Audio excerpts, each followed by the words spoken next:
Ok, rebonjour à tous, rebonjour à toutes. Bon. Aujourd'hui, toujours dans les exercices sur le MRUV, on va voir un exercice un peu particulier qui a l'air un peu compliqué. Et voilà, on va essayer de résoudre tout ça ensemble et de voir concrètement qu'est-ce qui se passe. Alors, l'énoncé nous dit quoi? L'énoncé nous dit que on prend un objet, on le lance à une vitesse verticalement vers le haut de 200 mètres secondes et j'aimerais bien calculer à quelle hauteur il va aller, parce qu'à un moment, logiquement, il va retomber, mais à quelle hauteur il va commencer à retomber, donc la hauteur maximale qu'il va atteindre. J'aimerais bien savoir le temps de la montée, donc en combien de temps il va atteindre cette hauteur. J'aimerais bien aussi connaître le temps de chute, donc en combien de temps il va passer de cette hauteur au sol. Et j'aimerais bien aussi calculer la vitesse quand il sera au sol.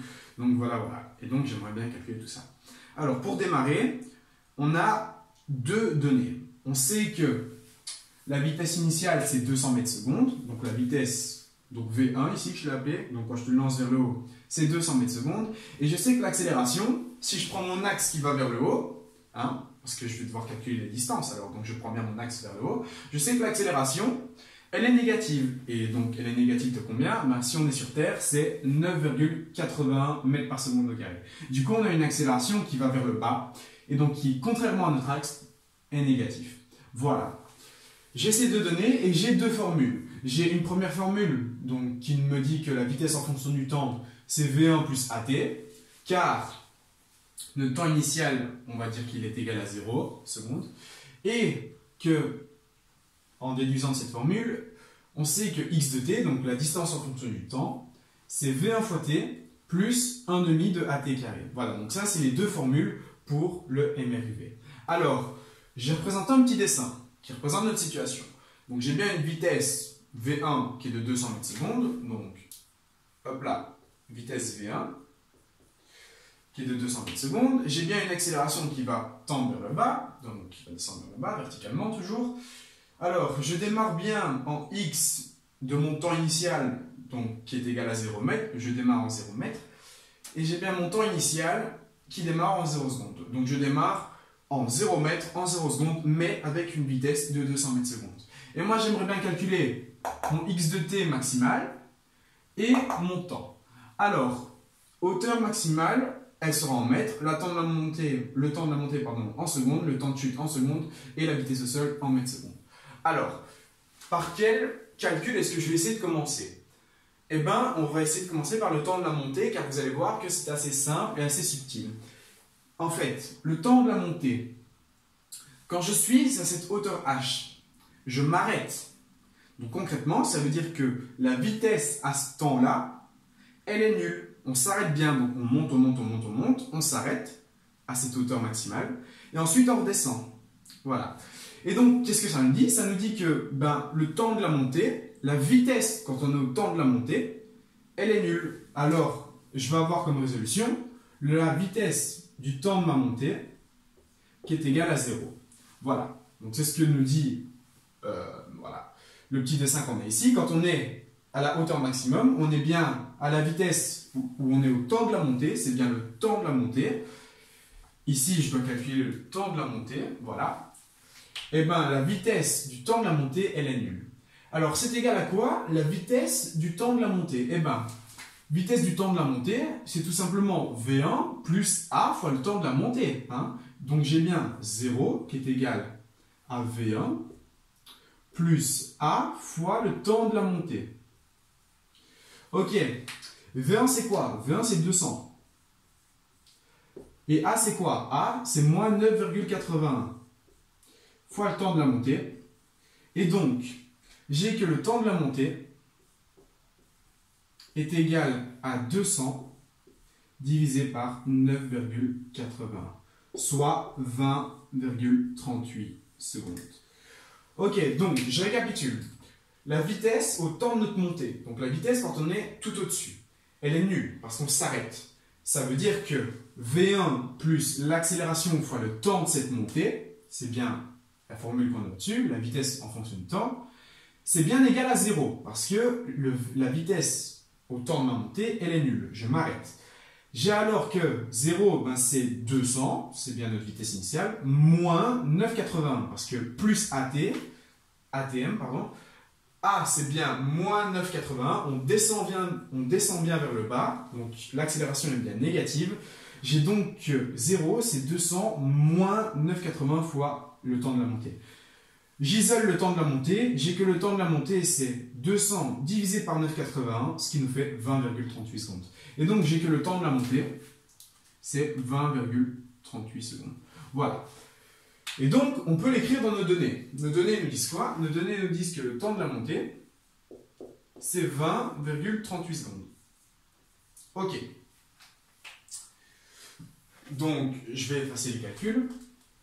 Voilà. Et donc, j'ai que le temps de la montée, c'est 20,38 secondes. Alors, j'aimerais bien connaître x de t maintenant. Quelle est la hauteur maximale à ce temps-là? Donc, je dois calculer la hauteur à 20,38 secondes. Voilà. Combien est égal à cette hauteur? Alors, cette hauteur, c'est assez simple. On n'a qu'à remplacer. On va avoir V1 fois, et donc 20,38 plus 1 demi de moins 9,81 fois 20,38 au carré. Voilà, donc je remplace à chaque fois mon temps. Alors, ceci, qu'est-ce que ça me donne? J'ai que x de 20,38, c'est égal à 200 fois 20,38, moins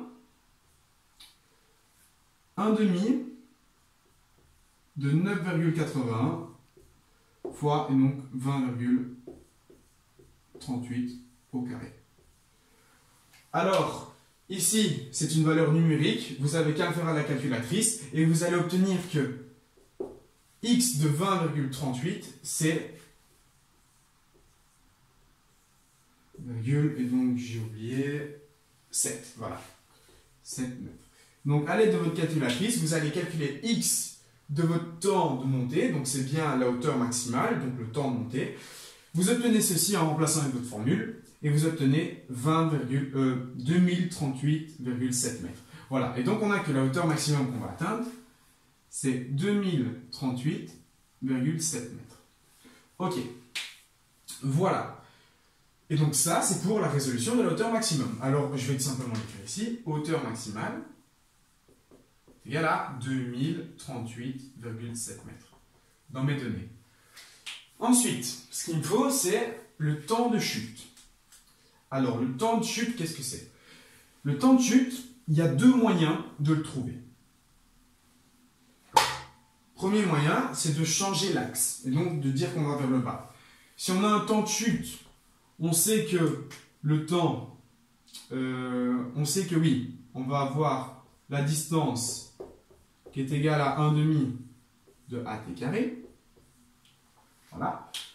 Donc ça, c'est si je change mon axe. Si je change mon axe, j'ai A qui est égal, et ben donc il va dans le sens de l'axe, donc il devient positif.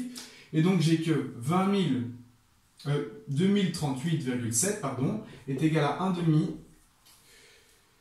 de 9,81, parce que l'accélération devient positive, c'est dans l'autre sens de l'axe, fois, et donc le temps au carré.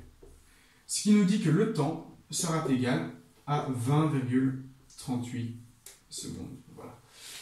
Et donc ça, je fais par calcul. Donc j'ai le temps de chute, hein, c'est bien le temps de chute, le temps que je vais mettre pour redescendre, sera égal à 20,38 secondes. Alors vous allez voir, et on pourra constater que quand on a des exercices comme ça, le temps de montée sera toujours égal au temps de chute. D'accord? On peut faire ça autrement, mais enfin voilà. Ici, c'est la manière la plus simple de le faire. Mais concrètement, ça ne correspond pas au calcul que j'ai fait. D'accord? Donc ok, c'est juste, mais à l'aide de mes calculs, j'ai pas ça. Alors on va essayer de voir ce qui se passe avec nos calculs à nous. Comment ça va se passer? Alors, je vais écrire quelque chose d'assez simple, dans un premier temps, qui nous dit que le temps de chute, c'est égal au temps final, moins le temps de la montée. Donc ça veut dire que si je veux calculer le temps qu'il met pour tomber, ben c'est le temps où il monte, où il tombe, moins le temps où il monte. C'est logique quand on y pense. Donc le temps de la chute, c'est le temps total, donc le temps final, voilà, qu'on a mis, hein, moins le temps de la montée. Donc si je veux calculer le temps de chute, eh ben, je sais que le temps final, c'est la somme des deux. chute, voilà. Du coup, logiquement, le temps de chute, je fais passer mon temps de montée de l'autre côté et j'obtiens cette formule-ci. Voilà. Ok, mais alors ici on a une inconnue. C'est quoi l'inconnu? L'inconnu, c'est le temps final. C'est quoi le temps final? Logiquement, le temps final, c'est quand notre mobile retouche le sol. Qu'est-ce que ça veut dire? Ça veut dire que le x de mon temps final sera égal à 0. Hein, j'ai bien le temps final, c'est le temps donc, que met mon mobile pour revenir au sol. Et bien s'il revient au sol, il est à 0 mètre. Donc j'ai bien x de mon temps final qui est égal à 0 mètre. Qu'est-ce que cela signifie? Ça signifie que 0 est égal. Et donc je remplace x de temps final, c'est V1 fois le temps final, moins 1 demi, plus 1 demi, pardon, de A fois le temps final au carré. Ok. V1, c'est 200. Et 1 demi de A, c'est moins, et donc 1 demi de 9,81 fois le temps final au carré. Alors si vous vous demandez, il vient d'où mon moins? Bah, vu que l'accélération est négative, si je fais plus, moins, ça devient bien moins. Et donc j'ai que 0, c'est égal à 200 fois le temps final, moins 1 demi de 9,81 fois le temps final au carré. Alors ceci, c'est une équation du second degré, qui est assez simple, hein. Équation du second degré, je rappelle, c'est a carré plus b carré plus c... non, a carré plus b... Wow, pardon, je redémarre. Une équation du second degré, c'est ax carré plus bx plus c qui est égal à 0. Ok, et donc moi j'ai bien qui est égal à 0, j'ai une inconnue qui est le temps final, et donc le coefficient pour le temps final au carré, ben, c'est moins 1 demi de 9,81, et le coefficient donc, du temps final, donc exposant 1, c'est 200. Alors, qu'est-ce que ça nous dit? Ça nous dit que je vais avoir A qui est égal à moins 9,81 sur 2 et B qui est égal à 200. Et donc, j'aimerais calculer mon temps final. C'est une équation du second degré, je vais pouvoir calculer avec moins B plus ou moins racine de delta sur 2A. Et donc, on sait que C, c'est égal à 0. Hein, on n'a pas de C, ça veut dire que C est égal à 0. On ajoute 0. Alors, delta, comment on le calcule? Delta, je sais que c'est B carré moins 4AC. Étant donné que C est égal à 0, j'ai B carré moins 0, ce qui nous fait 200 au carré. 200 au carré, c'est mon delta. Ok, et bien donc maintenant on va résoudre l'équation. J'ai quoi? J'ai que le temps final, c'est moins B, donc moins 200, plus ou moins racine de 200 au carré, le tout divisé par 2 fois A, et donc sachant que A,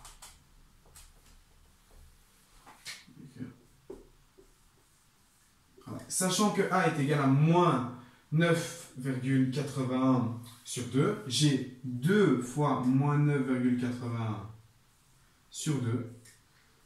Et donc j'ai deux solutions. La première, ben, racine de 200 au carré, c'est tout simplement 200. Voilà. Moins 200 plus 200, ben, c'est 0. Et moins 200 divisé par, et donc 2 fois des demi, ils vont s'annuler. Je vais avoir 400, moins 400, divisé par moins 9,81. Voilà. Les moins vont se simplifier. Et j'ai que mon temps final, c'est 400 divisé par 9,81, soit 40,76. Voilà.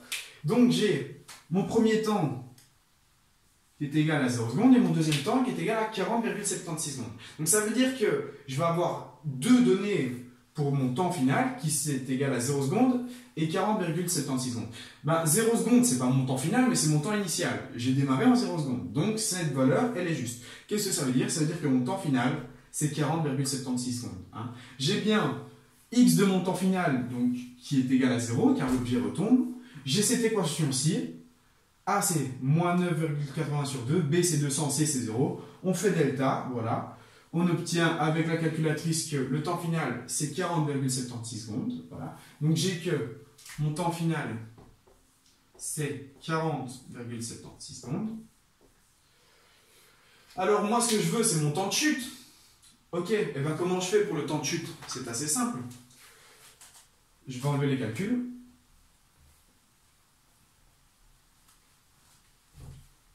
Hop là.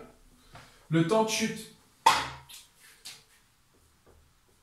c'est le temps final moins le temps de montée, qui est égal à 40,76 moins 20,38, ce qui nous fait 20,38.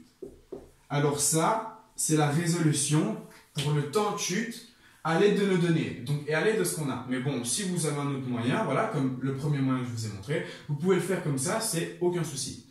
Ok, donc ça c'est mon temps de chute. Temps de chute, c'est le même que le temps de montée. Voilà. Alors ensuite, comment est-ce qu'on va faire pour calculer la vitesse au sol? La vitesse au sol.